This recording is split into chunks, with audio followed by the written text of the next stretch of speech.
Well, hello everybody. It's Patricia Warby of Alchemy Therapies and my emotional audit. And today I want to talk about the mind-body connection and how important the mind part of that is in recovery and just contrast some of the approaches that we've seen to healing complex chronic conditions, particularly for fatigue-related conditions like long COVID and CFS-ME. I've been specializing in this area now for probably about 14 years. And I've seen some patterns developing. I've seen some changes as well in how people present and also the options available to them. Of course, things are evolving all the time. And we're seeing finally that the word recovery can be used. I mean, it can't be used legally on websites and so on, not in the UK, unfortunately. Because it will be in contravention of the Advertising Standards Authority current stance, which is aligned with the NHS, the National Health Service in this country, that CFS-ME is not recoverable and is a lifelong condition that you have to manage. I know that's not true. I'm a living example, someone who's come through it. Many of my clients can attest to that, as can many of the people that watch Raelan Agle's fantastic channel. She has a wonderful YouTube channel, which I've just been binge watching, you know, like some people binge watch Netflix or whatever. I've been binge watching Raelan Agle's channel, just catching up with some of her magnificent content there. She is dedicated to showing people they can recover, and she uses her own story, and she interviews many people who've recovered in different ways. And she also interviews practitioners like myself who work with this symptom constellation, let's call it. Now, the first thing I want to say is CFS-ME is not a diagnosis. It's a description. The true meaning of diagnosis is to be able to use a certain criterion, if you like, a biomarker that exists in all people with the condition. And you can measure that and say, because you have these biomarkers, this particular set of factors, you have this condition. But that doesn't exist with CFS-ME. It's what's called a medically unexplained condition or illness. And the only way you'll be diagnosed is by exclusion, so by ruling out other things. So they will test extensively, hopefully, initially. And when they rule out more serious conditions, which it always makes one feel terribly left behind, because actually CFS-ME is such a debilitating condition. It's often said to be worse than some of the more serious conditions that they're ruling out. So you get a diagnosis. Initially, that can be euphoric because now you've got something that explains why you feel the way you do. And because it's got a label, it means you're not making it up. It's not all in your head. But then here's the rub. You will be told that there's not really an answer to it, and you'll be given different medications, many different medications to symptom suppress, but there won't really be one solution that's offered to you. And you'll be told pretty much, certainly this was the case 10 years ago, 20 years ago, to get on with it. Things are shifting, however, thankfully. One of the ways in which I've discovered through working alongside the Chrysalis Effect and on my own, with my own trauma-informed approach, is that mindset is a really big component. Okay, and that doesn't mean positive thinking, you know, wake up one day and say, right, I just have to think more positively and it'll all go away. That's far too simplistic. What we're saying is the mind and the body are connected, and therefore what you believe, whether consciously or unconsciously, about a condition does determine how it kind of plays out in the body. The body is a real-time readout of what's going on in that very complex organ, your mind, your brain. And I think getting your mindset correct, if you like, getting it round to the idea that you could recover is a major step change, really, when you want to get out of the prison of ME, CFS, or any chronic condition, to be fair. And one of the problems is that many people are in denial, first of all, when you sort of hit these stages of how the condition develops. I certainly was in denial for a long time. I felt really unaccountably fatigued, but I would push through, I would just work harder, longer, until eventually my body gave up. And I was fortunate in that for a long while I could still manage. I could do 3 or 4 hours work a day, and because I was self-employed, that was okay. But then I would have to rest all afternoon and then try and catch up by sleeping at night. But my sleep was really disrupted. It was one of the first things that kind of disappeared. I was just wired and tired all the time. And but I kept it sort of hidden for a long time. Most people didn't know I was suffering. Eventually, however, I just did too many things. I put myself into a situation where I was trying to do a show, a design show, and I had a stand, and it was a lot of pressure, a lot of stress, and that was kind of one of the things that broke me. The other thing, of course, is the unconscious stresses, because we're talking here about the total, what we call allostatic load. So your stress load basically on the body, and that can be physical, mental, emotional. And there was plenty of emotional stuff going on. I'd lost a relationship, I lost my home. I kind of lost my heart in a way. I was sort of functioning on a cerebral level, but I was a bit broken and very sad. And I think that plays into it. And then, of course, there's all the past stuff, the trauma stuff. I find a lot of people with CFSME have unresolved emotional overwhelm in their history. Another name for trauma, particularly complex trauma, which is the one I particularly deal with. And so all these loads build up. You got the physical load, maybe you get a virus, maybe I had glandular fever when I was 21. I got over it, but I think there was still a sort of a load in the body there that hadn't been fully got rid of.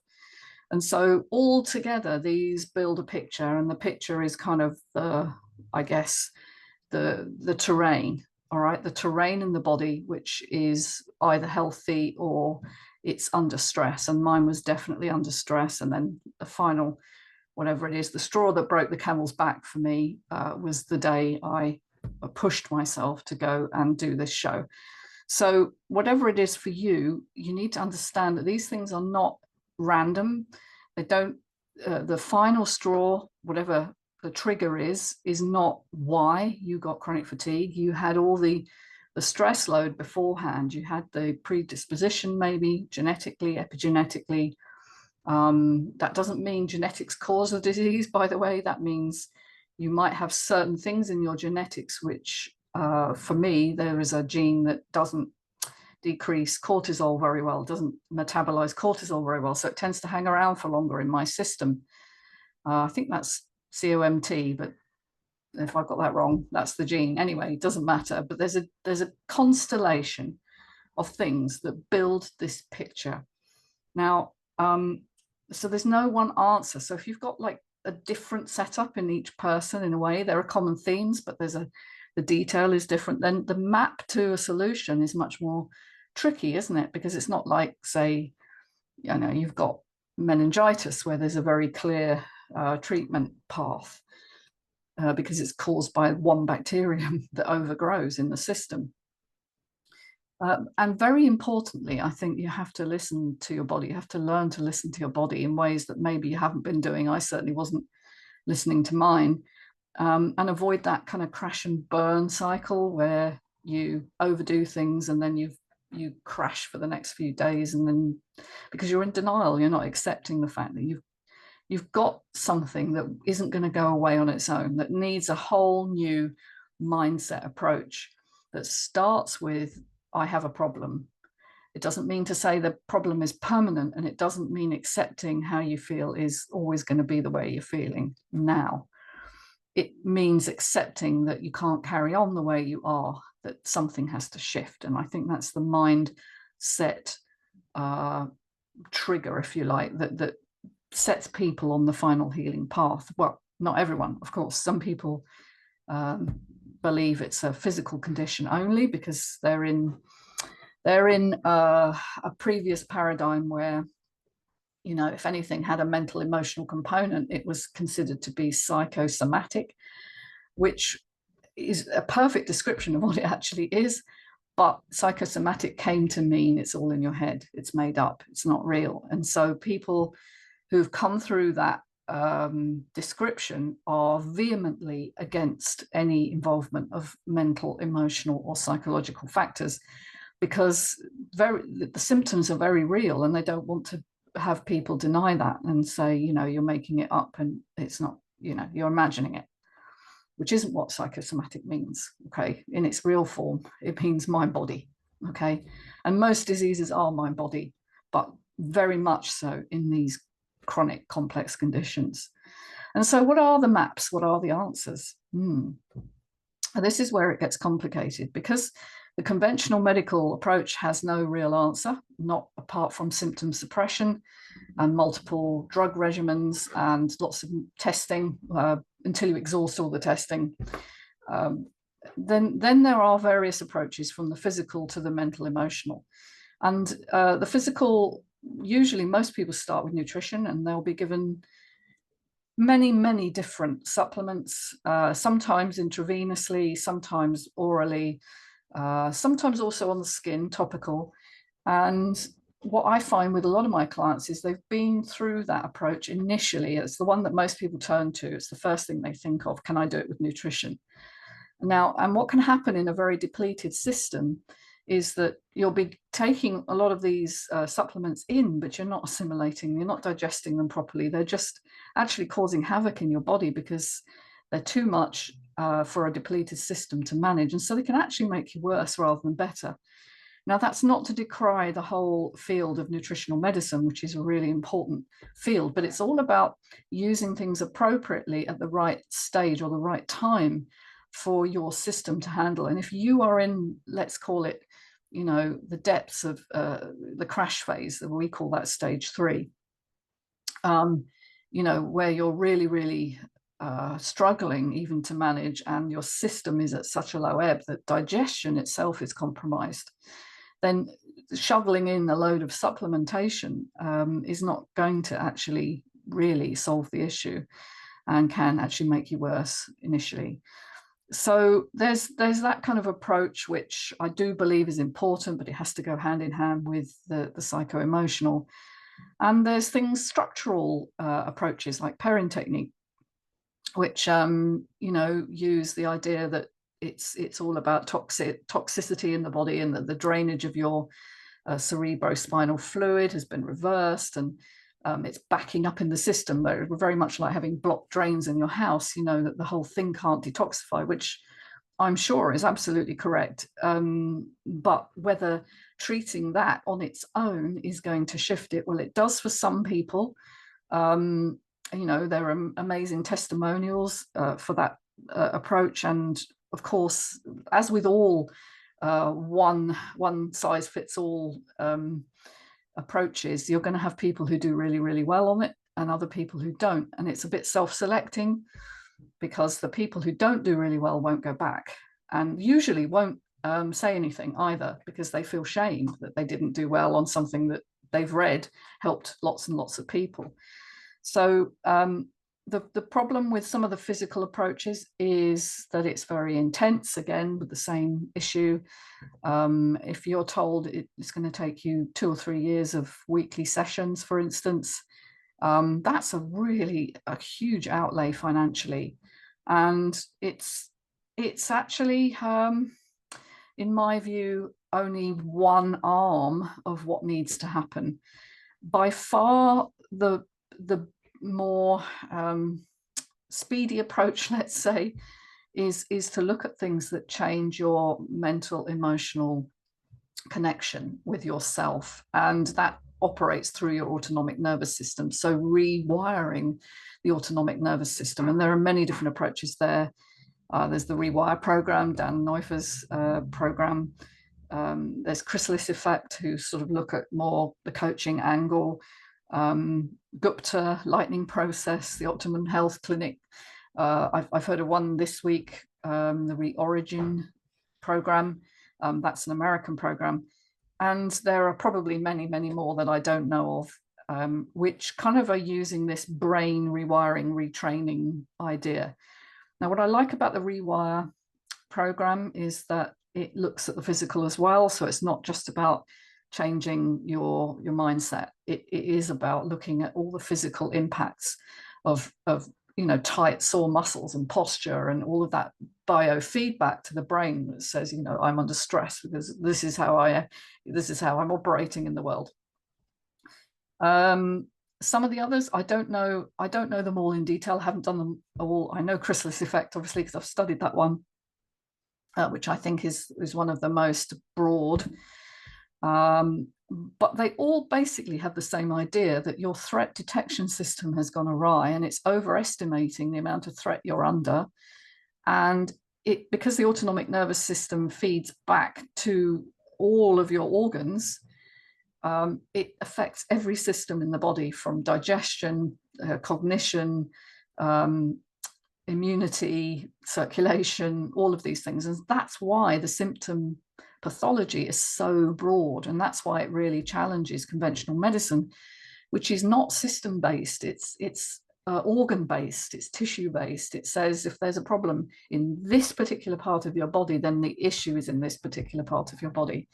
And so it hasn't really, it's very left brain oriented, if you like, left hemispherical understanding of the world.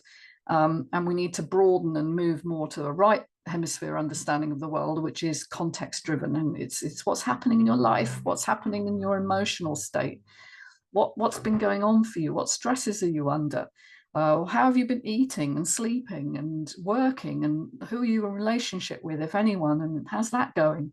All of these things have to be taken into account. And conventionally, there isn't time for that in the modern medical approach. So there's no one answer to everybody who suffers from something diagnosed as CFS-ME. There is only really the option to explore, and I would really encourage you to explore. Good place to start is definitely, obviously here, my channel, and go read my book, The Scar That Won't Heal. Maybe read some of the other books that have been written on this. There are many and varied approaches now, but we all basically agree that this is healable, and to not take too deeply the idea that it's something that has to be managed for the rest of your life. That is a misunderstanding of what this condition is. And also it seeks to, I guess, disempower the individual who's suffering, because then it makes you dependent on people who provide the management options, which will be largely drugs. So without going into politics there, you see I'm sidestepping that quite neatly. We want to get out of the idea that there's nothing you can do. There's plenty you can do. All right, so the map for each individual is going to be somewhat different, and you have to learn to find out what your constellation is, what are the major impacts on your system that are manifesting in this way, and what can you do about that. And you may need help for this, because this is a minefield. It's quite tricky. In fact, most of the people who recover get some form of help. They reach out, they admit they have an issue, and then they get help from people who've either been there and walked the path, or people who know options. But by far the best is people who've been through this, because unless you've been through this yourself, it's very hard to explain to someone that if you say, I feel tired all the time, they will say, well, just sleep more, or, don't work so hard. And it's not about that. It is a metabolic shift in your system. Metabolically, your energy systems aren't functioning well. The mitochondria are really struggling. So it's not just about resting. It really is about shifting the pattern that has caused that crash. Okay.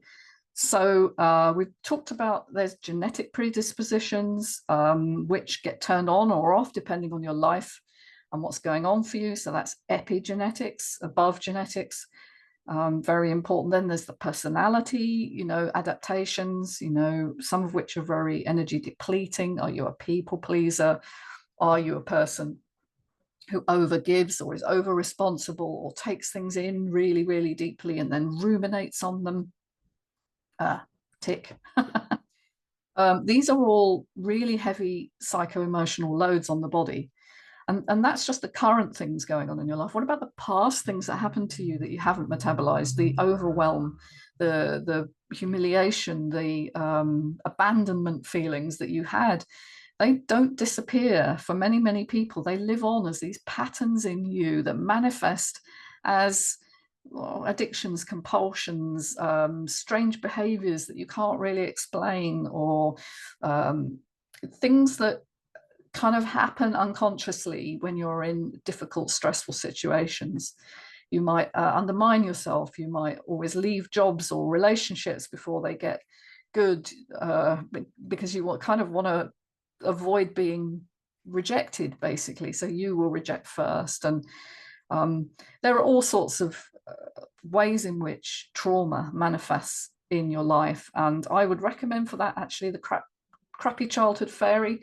She has a wonderful YouTube channel as well, who talks all about complex PTSD, which is what that is, and some of the manifestations. I'll include links to both Raelan's channel and Crappy Childhood Fairy, who is Anna Blecker, I think is her real name. She's coming to London, by the way. She's coming to London, I think it's the 27th of July this year, 2024. And might be worth catching. I think she's a pretty magnificent human being, seems to know an awful lot, and how wonderful that people in the UK can access that information. I'm thinking of going myself, to be honest, but we'll see. So there are very many options, from, looking at the physical, looking at the mental, emotional, and looking at unconscious past emotions that haven't been dealt with, so trauma components or adverse childhood experience, it's sometimes called, or ACE. But it's never one thing, and that's the important understanding that's the takeaway for today. All right, it's never one thing. You can't pinpoint the one thing. You can only say, well, this is maybe the thing that knocked me over, but there's all these other things that were just waiting. I loved what Alex Howard said in his interview with Raelan, and he said it's like a cargo ship.